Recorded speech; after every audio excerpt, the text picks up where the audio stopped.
ઉનાળાની શરૂઆત થતાની સાથે જ શિમલા, મનાલી અને કાશ્મીર જવું કોને ના ગમે? શું તમે પણ ફરવા જવા માંગો છો? તો તમારા ફેવરિટ ડેસ્ટિનેશન પર જવા માટે હોટલ બુકિંગ, ટિકિટ બુકિંગ અને બજેટ જેવા પ્રશ્નો ઉદ્ભવતા હોય છે, ત્યારે હું જાહ્નવી નિમાવત તમારા આ પ્રશ્નોનું સોલ્યુશન લઈને આવી ગઈ છું અબ તકના આ વિશેષ અહેવાલ ટૂર્સ એન્ડ ટ્રાવેલ્સ પર. ફેવરિટ ટૂર્સ એન્ડ ટ્રાવેલ્સના દિલીપભાઈ મસરાણીએ જણાવ્યું હતું કે પ્રીમિયમ ગ્રાહકો કે જેમની ખર્ચ શક્તિ વધુ છે તેઓ યુરોપ જવાનું પસંદ કરી રહ્યા છે.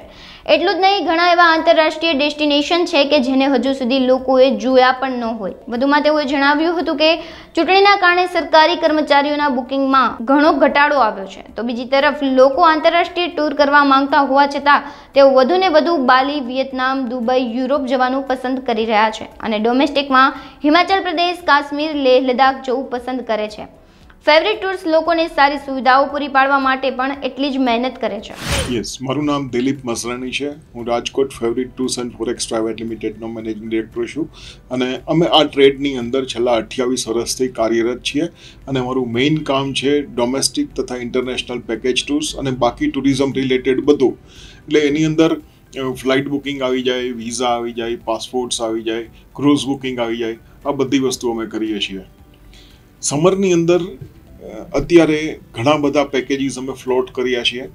એની અંદર અત્યારે જે સૌથી વધારે જે પેકેજીસ ચાલે છે એ શોર્ટ ડ્યુરેશનના પેકેજીસ વધારે ચાલે છે, ખાસ કરીને બાલી. કારણ કે બાલી ઘણા વખત પછી આટલા સસ્તા પેકેજ જોવા મળ્યા છે.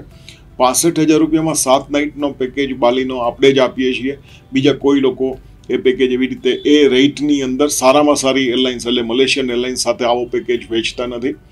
આ સાથે બીજા ઘણા બધા પેકેજીસ છે, લાઈક વિયેટનામ છે, Singapore Malaysia Thailand with cruise છે, ખાલી સિંગાપોર મલેશિયા વિથ ક્રૂઝ છે, દુબઈ જે ઓલ ટાઈમ હાઈ છે પેડિક્યુલરલી, સાથે બાકુ, અજરબૈજાન છે. આ બધા પેકેજીસ પણ એટલા જ પહેલાંથી ચાલે છે એકચ્યુઅલી. પણ સૌથી વધારે જે પેકેજ ચાલે છે એ બાલી અને વિયેટનામ, એ બે પેકેજની મેક્સિમમ ડિમાન્ડ છે. બાલીની ડિમાન્ડનું મેઇન રીઝન એ છે કે એક તો સૌથી રિઝનેબલ પેકેજ 65,000 રૂપિયામાં અમદાવાદથી 7 નાઇટનો પેકેજ એ ન ભૂતો ન ભવિષ્યથી છે, એટલા માટેની મેક્સિમમ ડિમાન્ડ છે. વધારાની અંદર આપણે ત્યાં ગુજરાતની અંદર 7મી મે ઇલેક્શન છે, એટલે ઇલેક્શનને લીધે લોકો જે ઇલેક્શન રિલેટેડ, જેની પાસે ઇલેક્શન રિલેટેડ ડ્યુટી હોય, એના ફેમિલી મેમ્બર્સ કે એના ફ્રેન્ડ્સ, એ બધાને ગ્રુપમાં જવું હોય તો એ લોકો એવોઇડ કરે છે ત્યાં સુધીમાં જવાનું. એટલે બધા પેકેજીસ જે મોસ્ટલી જે ચાલવાના છે કે ચાલી રહ્યા છે એ 7મી મે પછી એની ડિમાન્ડ સૌથી વધારે છે અને લોકોનું રિઝલ્ટ આવવાનું હોય એ પહેલાં એની ડિમાન્ડ ધીમે ધીમે ઓછી થઈ જાય. એટલે રિઝલ્ટ મોસ્ટલી મે એન્ડમાં અથવા તો જૂનના ફર્સ્ટ વીકમાં આવે, એટલે ત્યારે પેકેજની ડિમાન્ડ ઓછી થઈ જાય છે. પણ ત્યાં સુધી ઇટ ઇઝ બુમિંગ. આ પીરિયડ છે એ સૌથી બુમિંગ છે. બીજી વસ્તુ, આ વખતે પેકેજની પ્રાઇસ થોડી એટલે 15થી 25% વધારો આવ્યો છે. ઘણા બધા રીઝન છે. આજે હું તમને કહું તો સિંગાપુર જ્યારે લોકો જાય, સિંગાપુર મલેશિયા, ત્યારે ક્રૂઝ લેવાનું પ્રિફર કરે, તો ત્યાં અત્યાર સુધીમાં 2 મોટી જાયન્ટ ક્રૂઝ હતી. એક વર્લ્ડ ડ્રીમ ક્રૂઝ અને બીજી રોયલ કેરેબિયન. તો આ સમરની અંદર રોયલ કેરેબિયન ક્રૂઝ છે એ મેન્ટેનન્સમાં છે. એટલે આપણી પાસે એક જ ઓપ્શન છે, રાજકોટિયન્સ કે ઇન્ડિયન જ્યારે સિંગાપુર જાય ત્યારે એની પાસે એક જ ક્રૂઝ અવેલેબલ છે, that is world dream cruise. એટલા માટે ડ્રીમ ક્રૂઝનો ભાવ એપ્રોક્સિમેટલી 20થી 25% વધારો આવ્યો છે. એટલે ઓવરઓલ પેકેજની પ્રાઇઝમાં વધારો આવ્યો છે.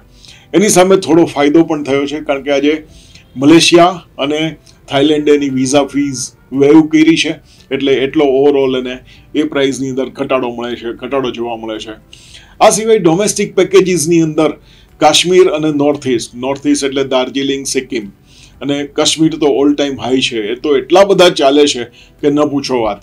હા, લડાખ પણ ચાલે છે, પણ લડાખની અંદર કાશ્મીર જેટલી ફ્લાઇટ્સ નથી, એટલે ફ્લાઇટના રેટ ઓવરઓલ ઘણા બધા વધારે જોવા મળે છે. લડાખ જ્યારે લોકો જાય ત્યારે અમારી ટૂરમાં પણ જે લોકો જોઈન થાય અથવા તો અમારી પાસેથી એફઆઈટીમાં ઇન્ડિવિજ્યુઅલ બુકિંગ કરાવે, ત્યારે સૌથી પહેલી અગત્યની વાત એ છે કે લડાખમાં પહેલો દિવસ કંઈ પણ સાઇટ સીઈંગ અમે કરાવતા નથી અને ન કરવું એડવાઇઝેબલ છે. કારણ કે પહેલે દિવસે તમે ત્યાંના વાતાવરણથી પરિચિત થાવ છો, તમારું બોડી છે એ વાતાવરણને અનુકૂળ થાય છે. એટલા માટે પહેલે દિવસે એની હાઇટ, લડાખની હાઇટ સૌથી વધારે છે, એટલા માટે પહેલે દિવસે અમે પરિચિતતા કેળવવા માટે પહેલે દિવસે કોઈ સાઇટ સીઈંગ આપતા નથી. એની પછીના 4 દિવસ કે 5 દિવસ જે કાંઈ હોય એની અંદર પેંગોંગ કે નુબ્રા વેલી કે એ બધું સાઇટ સીઈંગ કરે છે, જ્યારે કાશ્મીરમાં આ કોઈ તકલીફ પડતી નથી. બીજી વસ્તુ એ છે કે કાશ્મીરની અંદર તમે જે કાંઈ પૈસા ખર્ચો છો એનું પૂરેપૂરું તમને વળતર મળે છે, કારણ કે કાશ્મીરમાં 3 સ્ટાર 4 સ્ટાર 5 સ્ટાર દરેક પ્રકારના એકોમોડેશન અવેલેબલ છે, અને એની 5 સ્ટાર હોટલ્સ તો એવી બધી જબરજસ્ત છે. લલિત કે તાજ, શ્રીનગરની અંદર આવેલી આ 2 હોટલ તો એક આદર્શ 5 સ્ટાર કહેવાય છે એકચ્યુઅલી. એટલે લોકોને ત્યાં જમવાનું પણ જે ટાઈપનું જમવાનું જોતું હોય એ ટાઈપનું જમવાનું કાશ્મીરમાં મળી જાય છે. એટલે લોકો અત્યારે વધારે પ્રિફર કરે છે કાશ્મીર. અને સેકન્ડ નંબર છે north east, that is Darjeeling, Gangtok, એટલે સિક્કિમ, લાચુંગ, પેલિંગ, યુમતાંગ, આ આખો વેલીનો જે પાર્ટ છે એ વધારે પ્રિફર કરે છે, કારણ કે સમરની અંદર ત્યાં ટ્રાન્સપોર્ટેશન થોડું ઇઝી હોય છે. જેવું મોન્સૂન એટલે આપણો જન્માષ્ટમી પીરિયડ આવશે એટલે લોકોને ડર લાગશે ક્યાંક લેન્ડસ્લાઇડિંગ થશે અને ટૂર બંધ થઈ જશે. તો એટલે અત્યારે આવી રીતે ડોમેસ્ટિક અને ઇન્ટરનેશનલ પેકેજ જે મેક્સિમમ પહેલાં ઉપર ચાલે છે એની આ વિગત છે. અમારા કસ્ટમરને અમે શું સ્પેશિયલ આપીએ છીએ એવું કહું તો, જ્યારે અમે પેકેજ બુક કરીએ ત્યારે સૌથી પહેલી અગત્યની વસ્તુ તો એ છે કે એના ડોક્યુમેન્ટ્સ જે રિક્વાયર્ડ હોય એ એવી રીતે આખો એને ફાઇલ ફોલ્ડર્સ કમ્પ્લીટ કરીને આપીએ કે એમાંથી એ કાંઈ પણ વસ્તુ કોઈ પણ જગ્યાએ ભૂલી ન શકે. અને સપોઝ એ ભૂલે કોઈ પણ જગ્યાએ તો અમારી પાસે એનો બીજો સેટ, ઇન્ટરનેશનલ પેકેજીસની અંદર અમારી પાસે એનો બીજો સેટ અમે તૈયાર રાખીએ છીએ, જેથી સપોઝ કોઈ એક બીજા કન્ટ્રીમાં ગઈને ત્યાં જસ્ટ એનો પાસપોર્ટ જો ખોવાઈ જાય તો સૌથી પહેલી અગત્યની વસ્તુ એ છે કે એની પાસે પાસપોર્ટની કોપી હોવી જોઈએ, તો જે કોપી ઉપરથી એ પોલીસ કમ્પ્લેન લોન્ચ કરી શકે અને એની પાસની અરેન્જમેન્ટ કરી શકે, રિટર્ન ઇન્ડિયામાં રિટર્ન આવવા માટેના પાસની અરેન્જમેન્ટ થઈ શકે. તો અમે આ બધી વસ્તુની ખાસ કેર કરીએ છીએ. એવી રીતે જ્યારે ડોમેસ્ટિકમાં જાય તો પહેલાં એની રિક્વાયરમેન્ટ્સ પૂછી લઈએ છીએ, એની એજ શું છે, એની મેડિકલ રિક્વાયરમેન્ટ શું છે, એને મેડિસિન કઈ ક્યારે લેવાની છે. એટલે અમુક પ્લેસ એને તો જ સજેસ્ટ કરીએ. આજે અમે લગભગ 65 યર્સ બયોન્ડના વ્યક્તિને, એટલે એવા સિનિયર સિટીઝનને અમે લેહ લડાખ પસંદ કરીને આપતા નથી કે તમે લેહ લડાખ ટૂરમાં જાઓ, કારણ કે ચાન્સીસ આર દેર કે એને હાઈ એટીટ્યુડને કારણે એને તબિયતમાં પ્રોબ્લેમ થઈ શકે.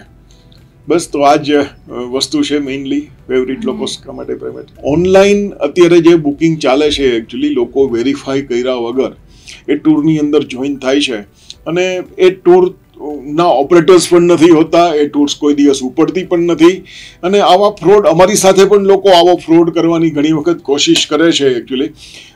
તમને જસ્ટ એક્ઝામ્પલ આપું તો આજે સપોઝ હું કોઈ પણ વસ્તુની સોશિયલ મીડિયા ઉપર એડવર્ટાઇઝમેન્ટ કરતો હોય એકચ્યુઅલી ફેસબુક ઉપર કે ઇન્સ્ટાગ્રામ ઉપર, ત્યારે લોકો મારો કોન્ટેક્ટ કરીને એમ કહે છે કે અમે 1 વ્યક્તિ કે 2 વ્યક્તિ છે, અમારે જવું છે, તમારો QR કોડ મોકલો એટલે હું તમને પૈસા મોકલું.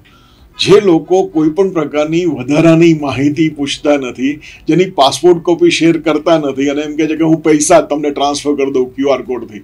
હવે આવા લોકોથી પણ બહુ ચેતવા જેવું છે એકચ્યુઅલી. અને જે લોકો કોઈ પણ ખરાઈ કર્યા વગર કોઈ પણ કંપનીને પેમેન્ટ ચૂકવી દે છે અને પછી ફર્ધર એ કંપની કોઈ પણ પ્રકારના જવાબ નથી દેતી.